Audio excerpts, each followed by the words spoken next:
अस्सलामुअलैकुम। आज हम बनाएंगे मज़ेदार सी कलेजी। ईद है तो ईद पर कलेजी तो हर घर में बनती है, तो मैं आपको बताऊंगी आप लोग किस तरह से कलेजी बनाएं कि वो सख्त भी नहीं बनेगी और बहुत मज़े की बनेगी और बिल्कुल इसमें से स्मेल नहीं आएगी। तो आप अगर इस तरीके से कलेजी बनाएंगे तो आप लोगों को बहुत मज़ा आएगा। बहुत यूनिक और बहुत हटके रेसिपी है। तो चलते हैं रेसिपी की तरफ। यहाँ पे सबसे पहले हम कलेजी को साफ़ कर लेंगे। यहाँ पे 1 kg कलेजी थी और इसको हम लोग जब साफ़ करेंगे तो इसके ऊपर आप देखिएगा एक बारीक सी पतली सी एक झिल्ली सी होती है। अगर आप इसको उतार के कलेजी बनाएंगे तो बहुत मज़े की बनेगी। अच्छा, मुश्किल नहीं है इसको उतारना, आप सिर्फ जस्ट किसी भी कॉर्नर से आप उसको पकड़ेंगे थोड़ा सा तो वो इजीली सारी खिंच के उतर जाती है। तो आप कोशिश करिएगा, थोड़ा सा टाइम लेगा ये काम, लेकिन आप कोशिश करिएगा कि अगर आप ये झिल्ली उतार लेंगे तो आपकी जो जब आप कलेजी बनाएंगे तो बहुत मज़े की बनेगी। अच्छा, इसको झिल्ली उतारने के बाद मैंने उसके पीसेस कर लिए और उसके बाद मैंने यहाँ पे पानी लिया और उसमें तकरीबन हाफ़ कप मैंने सिरका डाला।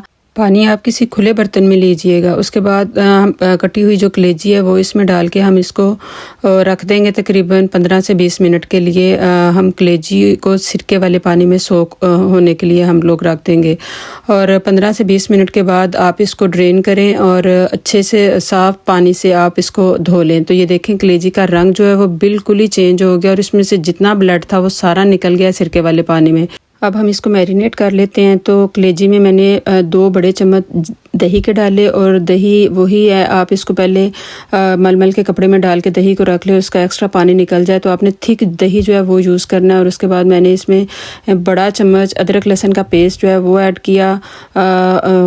इसमें मैंने सुरख मिर्च ऐड की और कुटी हुई मिर्च जो थी वो मैंने ऐड की। आप अपने अकॉर्डिंग टू टेस्ट आप इसमें मिर्च डालेंगे। उसके बाद थोड़ी सी हल्दी ऐड की, खुशक धनिया कुटा हुआ ऐड किया और ज़ीरा ऐड किया और इसके बाद हम इसको अच्छे से मिक्स कर लेंगे। और आप देखें मैंने इसमें नमक नहीं डाला, आपने नमक नहीं डालना, इसमें याद रखना है। अच्छा, इसके बाद मैंने 2 बड़े अनियन लिए, उनको मैंने चॉप काट लिया। जैसे अनियन थोड़ा सा सॉफ्ट हुआ तो मैंने इसमें 3 बड़े टमाटर जो थे वो काट के वो ऐड कर दिए। जैसे ही हमारे टमाटर सॉफ्ट होंगे तो कलेजी जो मैरिनेट हमने करके रखी हुई थी, हम कलेजी को इस मसाले में डाल के तो हम इसको अब पका लेंगे। अच्छा, अब आपने यहाँ पे इसको कवर करके नहीं बनाना, हम इसको मीडियम टू हाई फ्लेम पे हम इसको बनाएंगे और इसी तरह से चम्मच हिलाते जाएंगे और इसका जो एक्स्ट्रा पानी या मसाला है वो हम इसको ऐसे ही ड्राई करेंगे। थोड़ा सा मैंने लेमन जूस ऐड किया और उसके बाद ये देखें मज़ेदार सी जो कलेजी है वो हमारी भून रही है। आपने इसी तरह से इसको भूनना है, इसको कवर करके नहीं बनाना। अच्छा, जैसे ये देखें पानी सारा ड्राई हो गया और आप देखें कलेजी अच्छे से भुन गई है, इसमें से बिल्कुल इस टाइम कोई स्मेल नहीं आ रही। अच्छा, अब हम इसमें नमक ऐड करेंगे। तो नमक हम कैसे ऐड करेंगे, मैंने थोड़ा सा पानी लिया और उसमें मैंने जितना नमक आप लोग यूज़ करते हैं उतना नमक आप डाल के पानी में और उसको मिक्स करके फिर आप कलेजी में डालिएगा। डायरेक्ट आपने नमक कलेजी में ऐड नहीं करना, ये आपने याद रखना है।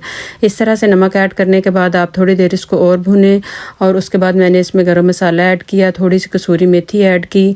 इसके बाद मैंने इसमें सब्ज़ धनिया डाला और सब्ज़ मिर्च को काट के वो मैंने थोड़ी सी ऐड कर दी। ले जी, हमारी मज़ेदार सी मटन कलेजी जो है वो रेडी हो गई है। और आप इस ईद पे इस तरह से कलेजी बना के ज़रूर ट्राई करिएगा। और ये देखें मैं आपको चेक करवाती हूँ, ये बहुत सॉफ्ट बनी थी, बिल्कुल सख्त नहीं थी। जिस तरह से कलेजी बनती है ये बिल्कुल वैसी नहीं थी। उम्मीद है आपको आज की रेसिपी भी अच्छी लगी होगी। तो मिलते हैं नई रेसिपी में, दुआ में याद रखिएगा। तब तक के लिए अल्लाह हाफ़िज़।